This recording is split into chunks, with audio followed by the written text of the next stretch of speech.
எல்லாரும் எப்படி இருக்கீங்க? நல்லா இருக்கீங்களா?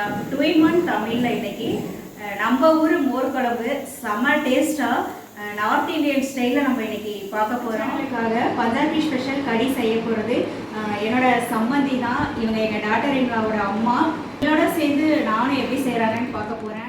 ஃப்ரெண்ட்ஸ், இந்த ரெசிபி செய்கிறதுக்காக 250 ml பிடிக்கிற கப்பில் 2 கப்பு கெட்டி தயிர் எடுத்துருக்கு. பிளெண்டர் வச்சு நல்லா பீட் பண்ணிகிட்ருக்காங்க. சப்போஸ் பிளெண்டர் இல்லைன்னா கூட மிக்சியை யூஸ் பண்ணிக்கலாம். இந்த தயிர் வந்து கொஞ்சம் லைட்டாக புளிக்கணும், அப்போ தான் இந்த ரெசிபி நல்லாயிருக்கும். தயிர் நல்லா மோர் ஆயிடுச்சு. இந்த ஸ்டேஜில் 100 கிராம் கடலை மாவு ஆட் பண்ணி மோரோட கடலை மாவையும் நல்லா மிக்ஸ் பண்ணிகிட்ருக்காங்க. கடலை மாவு மோரோட மிக்ஸ் ஆகிடுச்சு. இந்த ஸ்டேஜில் மல்லி ஒரு 2 ஸ்பூன் எடுத்துகிட்ருக்காங்க. இடிக்கிற உரலை யூஸ் பண்ணி நல்லா நச்சிட்ருக்காங்க. சப்போஸ் மிக்சியில் கூட 1-2 போட்டு எடுத்துக்கலாம். ரொம்ப நைஸாக இருக்கக்கூடாது, நல்லா கொரகரன்னு இருக்கிற மாதிரி எடுத்து 2 ஸ்பூன் அளவுக்கு சேர்த்திருக்கு. கூடவே இஞ்சி பூண்டு பேஸ்ட் 1 ஸ்பூன், உப்பு 2.5 டீஸ்பூன் அளவுக்கு சேர்த்திட்ருக்காங்க.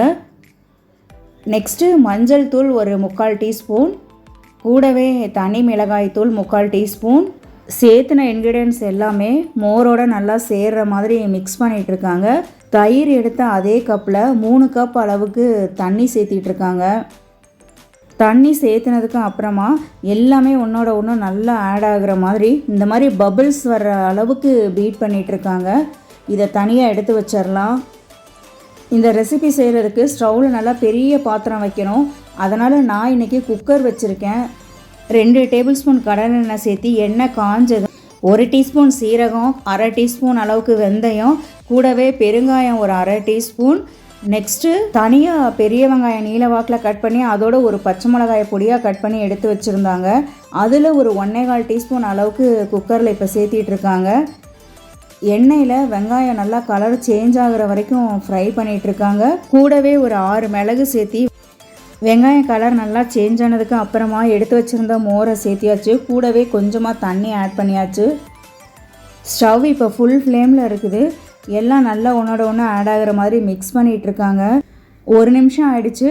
இப்போ ஸ்டவ்வோட ஃப்ளேமை கொஞ்சம் லோவுக்கும் கொஞ்சம் ஜாஸ்தியாக வச்சுரு ஒரு தட்டு போட்டு மூடியாச்சு. இந்த மோர் குழம்புக்கு கொடுக்குற தாளிப்பும் டிஃப்ரெண்ட்டாக இருக்குது. அதில் சேர்த்துற பக்கோடாவோட ப்ரிப்ரேஷனும் ரொம்ப டிஃப்ரெண்ட்டாக இருக்குது.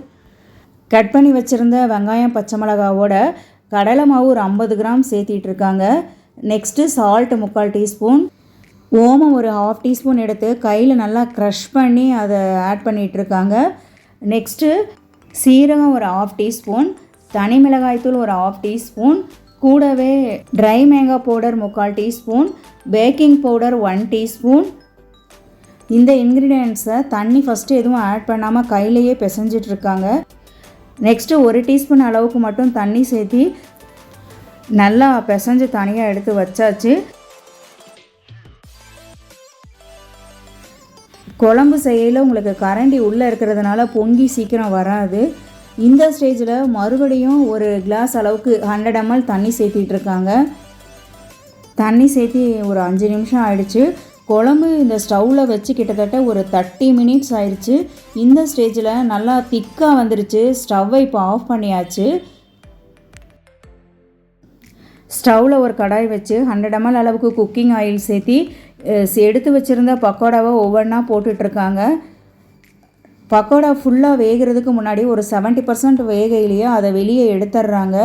எடுத்துட்டு அடுத்த ஷிஃப்ட்டும் போட்டு 2மே சேர்த்து உங்களுக்கு ஒட்டுக்கா போடுறாங்க. போட்டதுக்கு அப்புறமா பக்கோடா நல்லா கிறிஸ்பியாக ப்ரௌன் கலரில் வந்ததுக்கு அப்புறமா எடுத்து தனியாக ஒரு பிளேட்டில் வச்சாச்சு.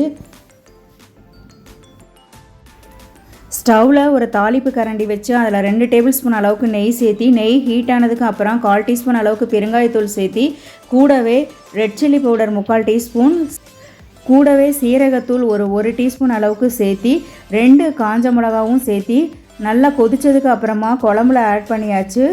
ஃப்ரெண்ட்ஸ், சாப்பிட்றதுக்கு நம்ம ரெடியாக உட்காந்துருக்கோம் அப்படின்னா கூடவே நம்ம ஆட் பண்ணியிருந்த பக்கோடாவெல்லாம் சேர்த்திடலாம். சப்போஸ் சாப்பிட லேட் ஆனால் சாப்பிட்றதுக்கு கொஞ்சம் நேரத்துக்கு முன்னாடி சேர்த்துனோம்னா குழம்போட சாப்பிடையில் நல்லா கிறிஸ்பியாக டேஸ்ட்டு சாப்பிட செமையாக இருக்கும். பக்கோடா சேர்த்துனதுக்கு அப்புறமா பொடியாக கொஞ்சம் மல்லித்தலை கட் பண்ணி சேர்த்தியாச்சு. செம்ம டேஸ்டான பஞ்சாபி ஸ்டைல் கடி ரெடி ஆகிடுச்சு. சாதத்தில் ஊற்றி சாப்பிடையில கூடவே நமக்கு எந்த வெஜிடபிளும் தேவைப்படாது. இதே மாதிரி யூஸ்ஃபுல்லான வேற ஒரு வீடியோவில் மீட் பண்ணலாம். Thank you friends. பாய்.